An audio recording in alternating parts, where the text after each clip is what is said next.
This conference will now be recorded. Ethan, handing it to you. Thank you.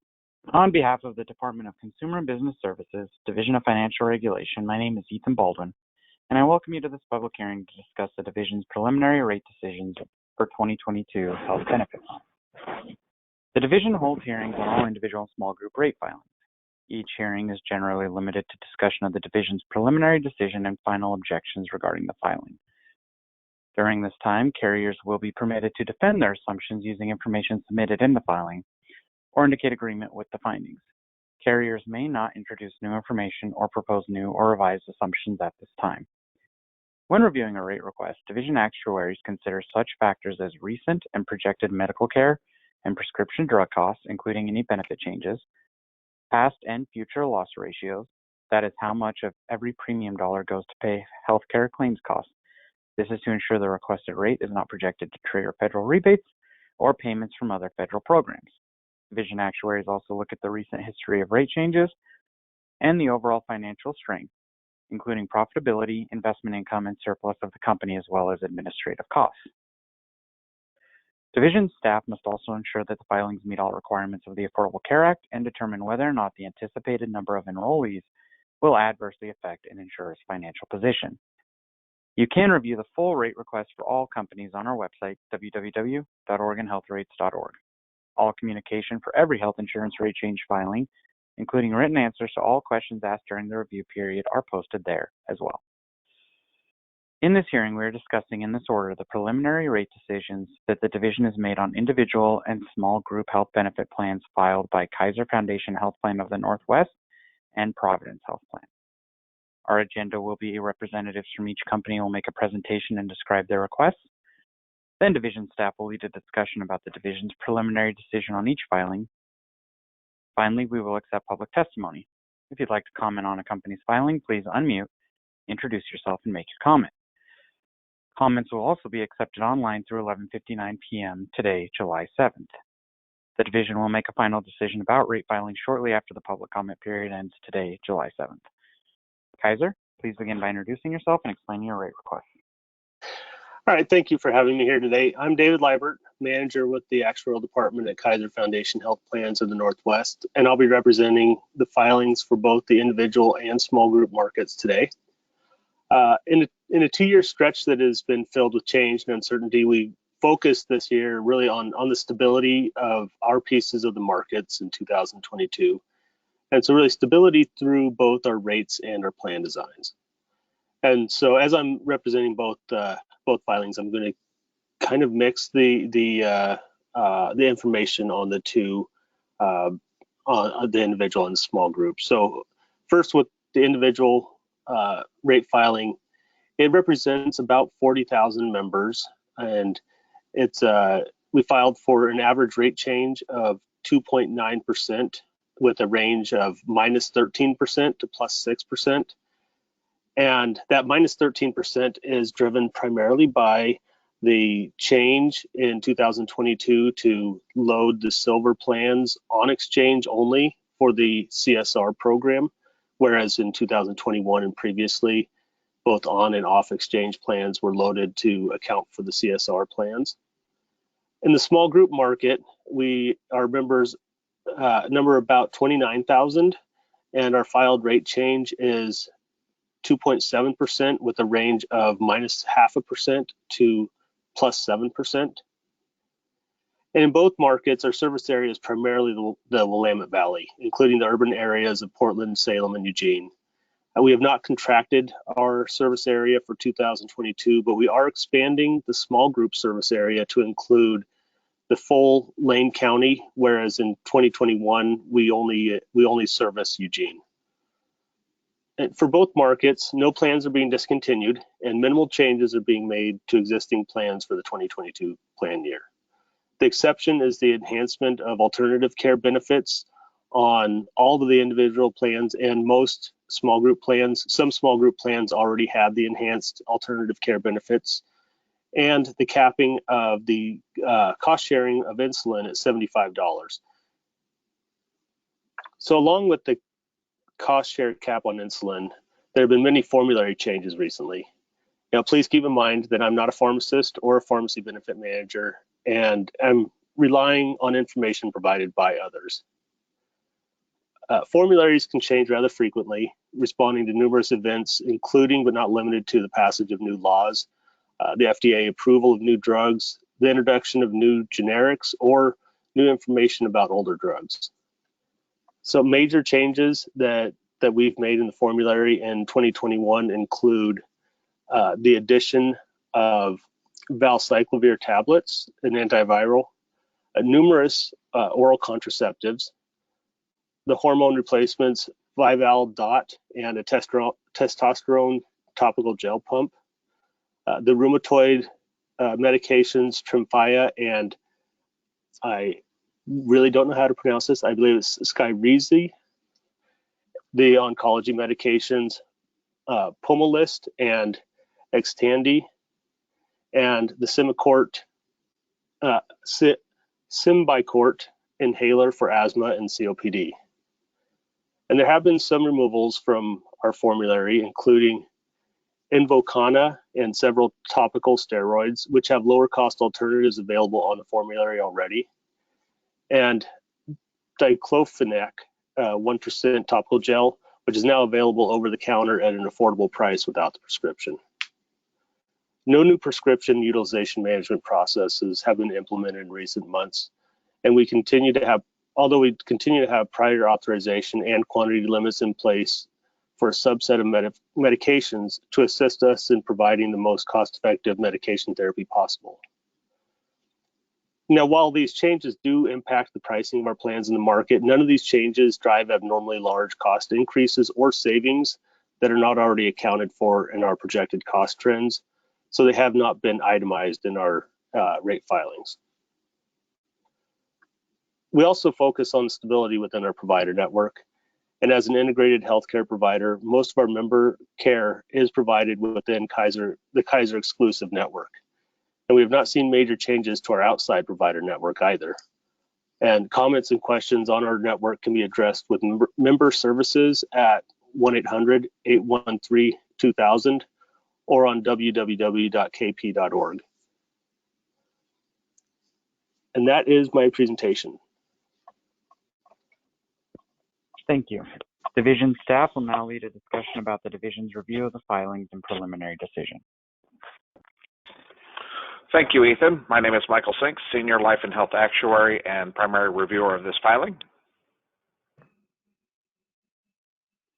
And my name is Tasha Sizemore, and I'm the Life and Health Program Manager for the division. Thank you, Tasha. I will start by discussing the review of the individual rate filing, and then I will move on to the small group filing. The filings are very similar in my findings and in the conclusions, so I will just briefly summarize any differences for the small group filing. Starting with the individual, the company has requested a 2.9% increase for 2022.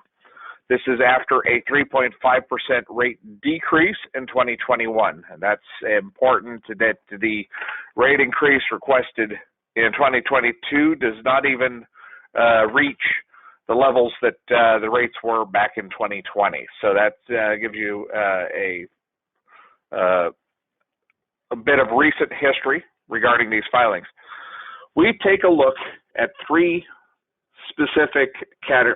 broad categories when we do a rate review. We first look at the data.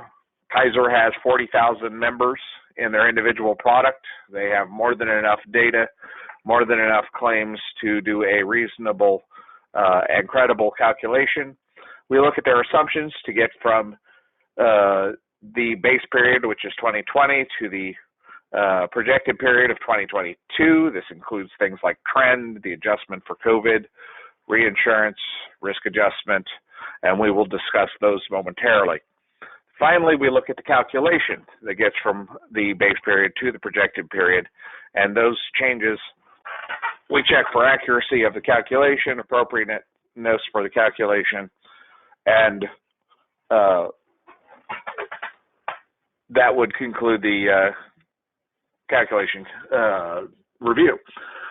So we are proposing a preliminary approval of the rates as filed.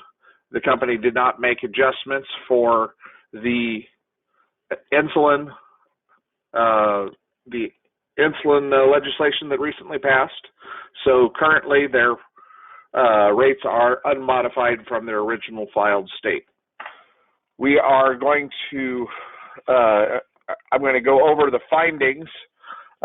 This was not what I would say a perfect filing, but the adjustments as I go through them will cancel each other out, and that's why we reached this conclusion.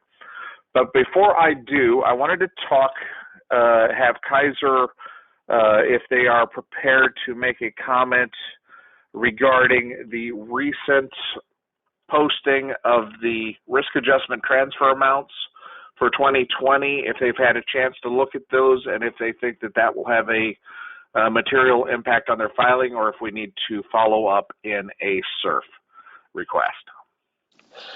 Yeah, thank you, Michael. This is David again. And yes, we've looked at the results of the 2020 release from CMS, and the results are very much in line with what we used in our projections, or what we used as our base for projections for 2022. So we do not feel that there's any need to change either the small group or the individual rate filings at this point. Okay, thank you. I will say for the individual filing, I agree. The actual came in right where the experience assumption was at. One of our two findings was a concern with what the projected risk adjustment transfer amount did not seem to align with the experience. And when we did our calculation, it looked to be the risk adjustment transfer looked to be approximately 5% too high, and I can talk about that calculation in a bit. But it is the way Kaiser did the calculation to get to the allowed amount, used a factor that is not then brought back down by the time it is turned into a net paid claims, and it had an impact of about 5% on the filing. And as we talked through this, it looked like Kaiser was expecting membership to be healthier in 2022, or it's possible that this was just a calculation error that would have resulted in a higher payment in 2022 compared to where they started in 2020. And we did not agree with that calculation, but hold on to that 5%. Let's move to the other calculation, which we're going to talk about is the COVID rebound. Now, the COVID rebound is for the carriers got an opportunity to look at their 2020 claims and determine if the utilization was low, if they thought that that was an unreasonable starting point for the base period, that they would increase their utilization or their costs as a one-time adjustment to get to 2022. And Kaiser was the only company that did not use this factor. And looking at the factors for everybody else, the factors range anywhere from 3 to 7%. And so if Kaiser had used this factor, where that would have been a difference somewhere in the middle of 3 and 7 or 5%. So we were looking at these two factors together, thought that perhaps Kaiser used the wrong risk adjustment transfer for individual that would have resulted in rates 5% too high, but at the same time they used an adjustment for the COVID rebound that would possibly have been 5% too low. So we wanted to make sure that we understood both of those changes. So I want to talk about that COVID rebound impact, because this one is less mathematical and more conceptual in the explanation, and that as what I understand it, Kaiser says, hey, we have, say, 100 nurses in 2020, and we didn't get utilization that we expected, but we're not going to hire more nurses for 2022. It's still going to be the same 100 nurses. And with that understanding, yes, I would agree that 0% is the correct projection forward in how much additional cost that's going to incur. However, in the filing, because we are doing a risk adjustment reinsurance model on the filings are ultimately based on the claims levels. And while they wouldn't hire any more nurses, the claims that are coming in 2020 would be lower, and then those would come back up to normal levels. So Kaiser could have put in a factor expecting that, and overall across the company still not hire additional nurses. So taking a look at that, this 0% assumption feels more like a capitation style adjustment on a claims-based development. And that particular piece made us comfortable that this 5% could be there, and that would be an explanation why the 5% too high on the risk adjustment side would be canceled out. And the other thing we considered is that since Kaiser's 2022 requested rates are still lower than where they were in 2022, that we could be causing financial harm by lowering Kaiser's rates an additional 5% for that uncertainty. So with that in mind, keeping the rates where the rates are requested, not reducing them for the risk adjustment calculation, which I'm more than happy to take offline and discuss with Kaiser, but giving them an allowance for the COVID rebound impact, which they've provided an explanation that feels like a capitation in a claims-based development, cancels itself out, and that's why we reach no material changes to the filing in total. Anyway, so that is the decision on individual. Kaiser, do you have any questions at the moment? And we can take offline any specific calculation questions you have. No, we don't. Okay, great. Now, going on to small group, the only difference here is that the rate request was 2.7 instead of 2.9.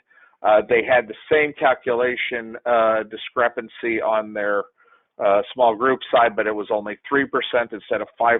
This is still within the COVID rebound range.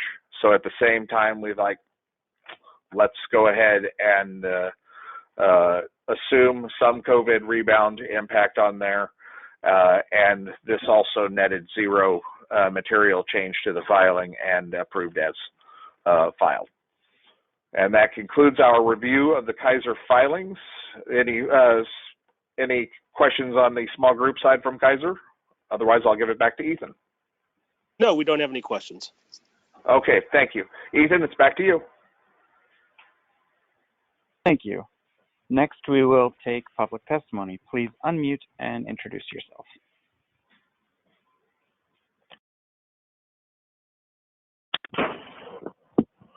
No one has signed up to testify, so let me remind anyone listening that today, July 7th, is the last day for public comments. Comments can be submitted to our website, www.oregonhealthrates.org. Next, we will hear from Providence. We will pause briefly.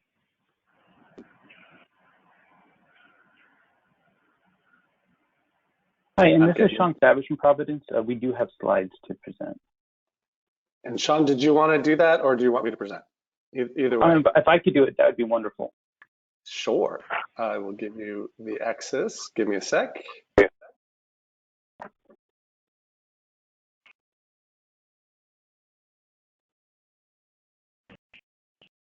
See here. Hold on.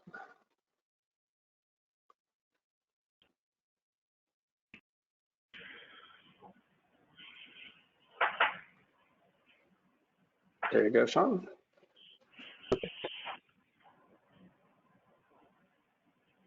All right, Providence, please begin by introducing yourselves and explaining your rate request.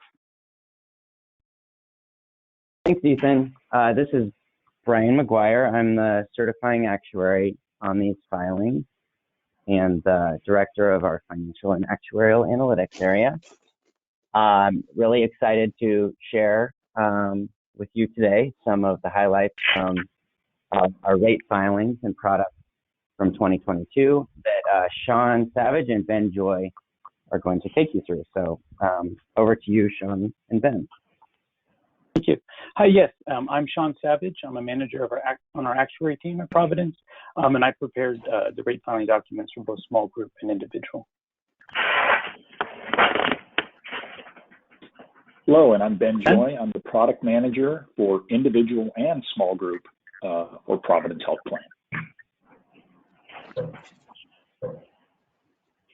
And first slide, we just wanted to remind who we are. We are a Catholic health organization.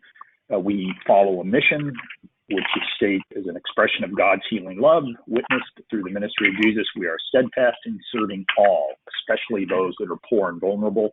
And that really is at the heart of who we are. And our approach to individual and small group for 2022 was, number one, we wanted to minimize member disruption. We wanted to ease their way to a more healthy life. We wanted to continue to offer plans statewide because that allows us to meet members where they live. We wanted to continue to offer both integrated and broad networks. It allows us to fine-tune and deliver the most cost-effective healthcare. And we only wanted to expand our benefits this year where it serves our members.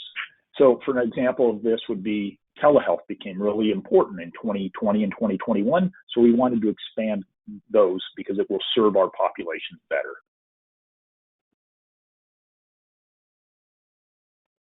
Excuse me.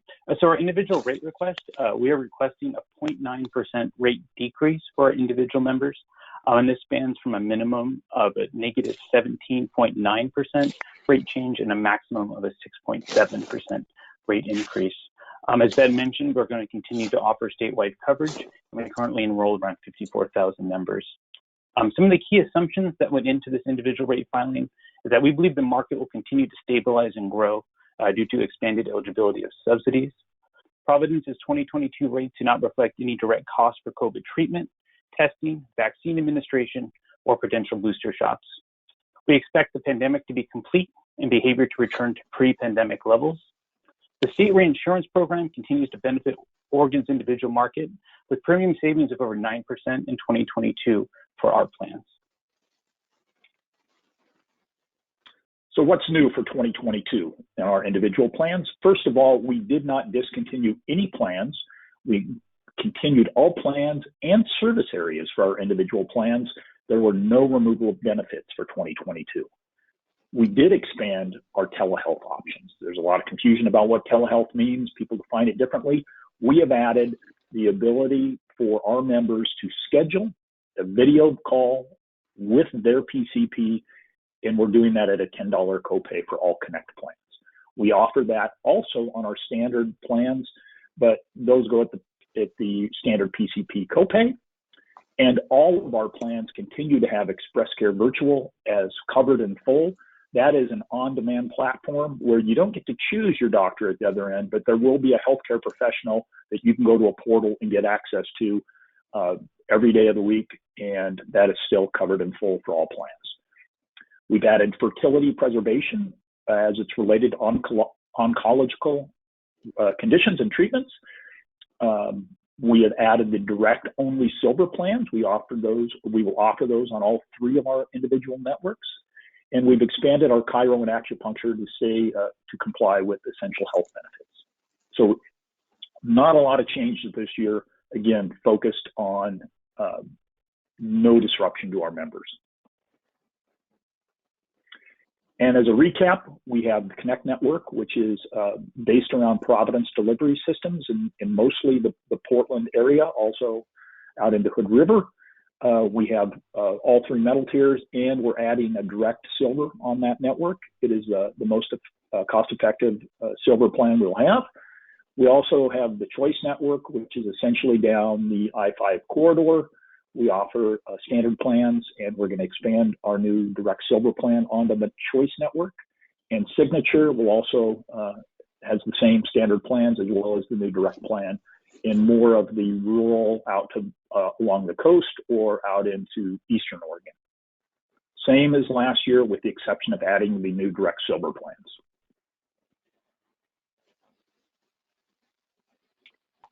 For small group, we're requesting a 2% rate decrease for members renewing January 1, 2022. As rates are filed quarterly in the small group market, our overall rate change for the entire 2022 benefit year is a 3.2% rate decrease. Our range for rate increases impacting our members is a minimum of a negative 14.5% rate change and a maximum rate increase of a 6.8%. We maintain statewide in 2022, and we currently enroll around 48,000 members in nearly 5,000 groups. Our key rating assumptions for small group, these are similar to what was in the individual slide. Our Providence's 2022 rates do not reflect any direct costs for COVID treatment, testing, vaccine administration, or potential booster shots. We expect the pandemic to be complete and behavior to return to pre-pandemic levels. And what's new for small group for 2022? As we did in individual, there have been no discontinuations of our 2021 plans. We're staying in the same service areas, and we have not removed any benefits. The same way that we expanded our individual telehealth, we will do that for our small group plans so that people can have either a virtual visit or a face-to-face visit with their PCP. We've added Employee Assistance Program, EAP, embedded in all of our small group plans for 2022.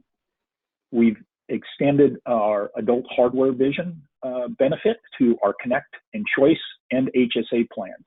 Previously, they only had a capability to have a checkup. Next slide. We've also added Medicare coordination of benefits for small groups with 1 to 19 employees who have employees who are eligible for Part A or B. This is new for us. We are expanding our SHOP offerings. So we've taken our narrow network plans for Connect and Choice, and we're adding those onto the SHOP plan for 2022. We are adding the fertility preservation benefit also to small group, and we've expanded chiro and acupuncture to align with the essential health benefits. All of our small group plans are on the Signature National Network with the exception of Connect and Choice. Connect is again based around our Providence delivery system, so it's only available in those areas. Choice is available through a greater portion of the state, as it is in 2021. But we will continue to have the same plans and offer those throughout the full state of Oregon. So our 2022 pharmacy cost and formulary changes, these are both for small group and individual. We've added new generics to our lowest cost tiers. For us, that's Tier 1 and Tier 2. These include low-cost first-line maintenance therapies for chronic diseases, such as high blood pressure, osteoporosis, and high cholesterol medications. Newly FDA-approved drugs are typically reviewed by a pharmacy and therapeutics committee for formulary placement and utilization management strategies within 6 months of the market launch. We will be maintaining previously covered drugs with a high utilization rate. We generally avoid making changes to drugs that have a high utilization rate, as we want to minimize the disruption to our members. Changes to our prescription utilization management. We've added a preferred biosimilar product strategy. A biosimilar is a biologically engineered medication that is highly similar to a brand biological drug, and we're implementing this for high cost and highly utilized anti-cancer medications. Specific policy updates are based on new indicators and practice guideline changes. Some prior authorization and step therapy programs have been retired to minimize the administrative burden.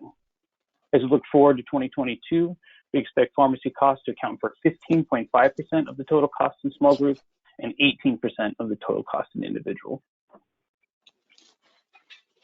As far as our network changes, There are no major changes to our provider network in 2022. Customers have a few options to provide feedback about our network. A direct phone and voice contact can be made with customer service. In MyProv, there's a chat and email functions to direct any questions and feedback to our customer service team. Also, standard US mail for written correspondence. And that is the end of our presentation. Thank you. Division staff will now lead a discussion about the division's review of the filings and preliminary decisions. Hello everyone, my name is Drew Bucks. I'm an actuary with the DFR. I was the primary reviewer for the Providence individual and small group filings for 2022. Hi, my name is Tasha Sizemore. I'm the Life and Health Program Manager for the division.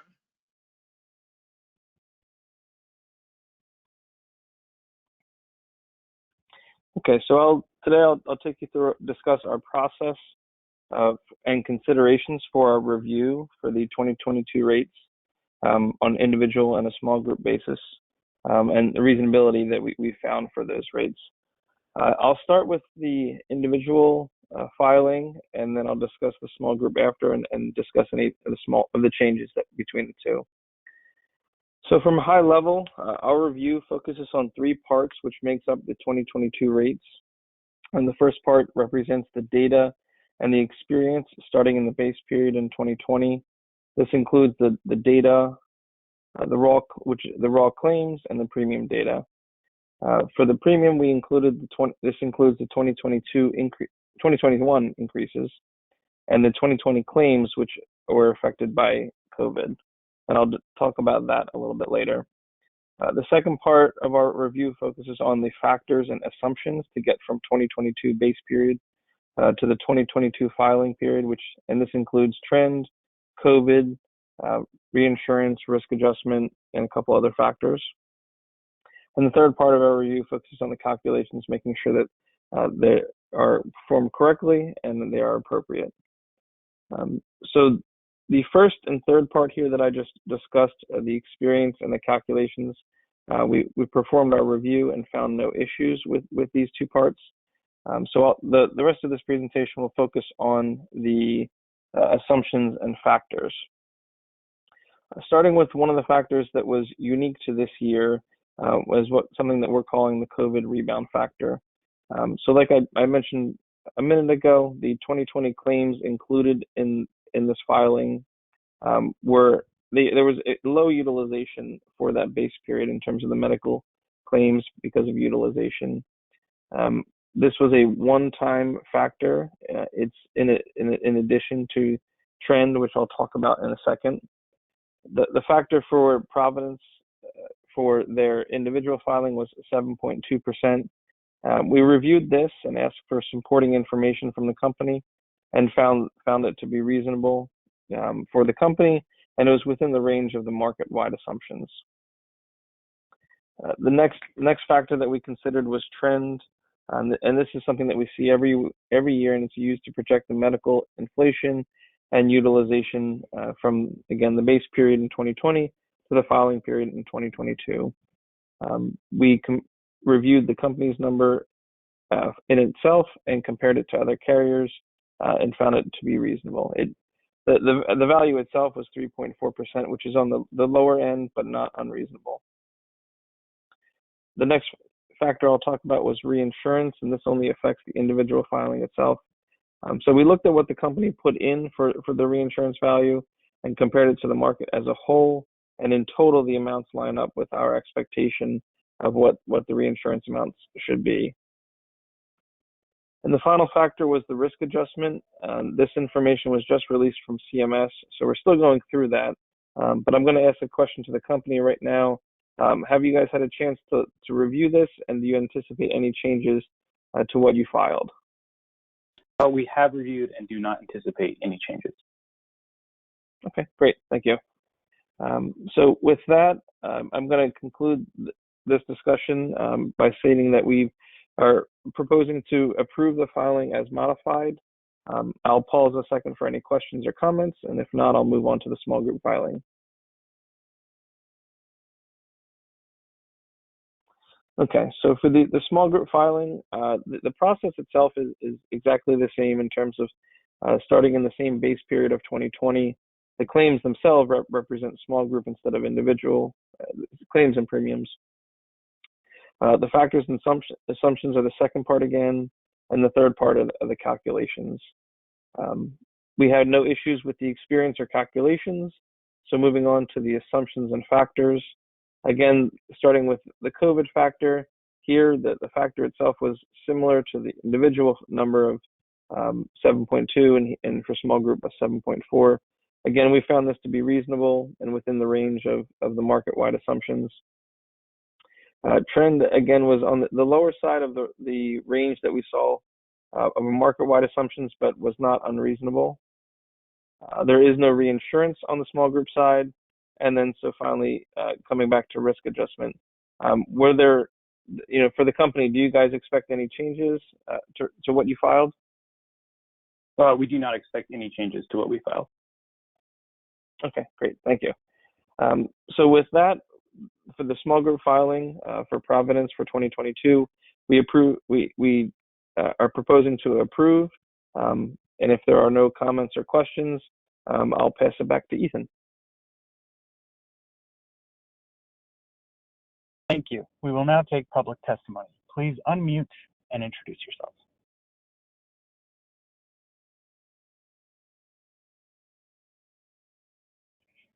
Sounds like no one has signed up to testify, so let me remind anyone listening that today, July 7th, is the last day for public comments. They can be submitted through our website, www.oregonhealthrates.org. Thank you, and that concludes today's hearing.